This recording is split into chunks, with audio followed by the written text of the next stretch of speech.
à toutes et tous, nous sommes le vendredi 29 novembre et bienvenue dans cette ultime quiz de la Minute Certif, puisque la semaine prochaine, il n'y aura pas de quiz mais un épisode spécial. Alors pour ce dernier quiz du vendredi, je suis avec Arthur et Samuel de l'équipe MPR. Bonjour Arthur et Samuel, est-ce que vous êtes prêts pour le quiz de la semaine ? Tout à fait, prêt comme il faut. Alors première question, pourquoi anticiper la sortie est essentiel dans le processus de soins ? Anticiper la sortie, c'est essentiel pour garantir une prise en charge continue après l'hospitalisation. Dès la programmation, nous, on communique la durée prévisionnelle de l'hospitalisation et on prépare un projet de sortie adapté à l'état de santé du patient, son cadre de vie et aussi les avis de ses proches, les ressources disponibles. Ça permet en fait de choisir l'orientation post-hospitalisation comme un service de soins de suite et de réadaptation, donc SSR, et d'assurer la continuité des soins.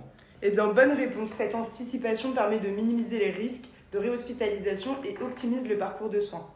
Deuxième question, peut-être pour Arthur. Comment devez-vous réagir en cas de suspicion de maltraitance chez un patient ? Si on suspecte une maltraitance, ça va être essentiel de réagir très rapidement.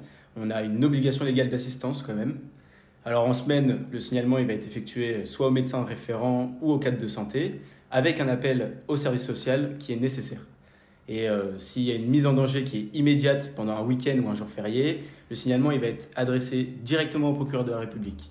La décision de signaler, elle doit être prise collégialement par le médecin, le cadre et l'administrateur de garde. C'est exact. On passe à la troisième question. Qu'est-ce que le transport interne ?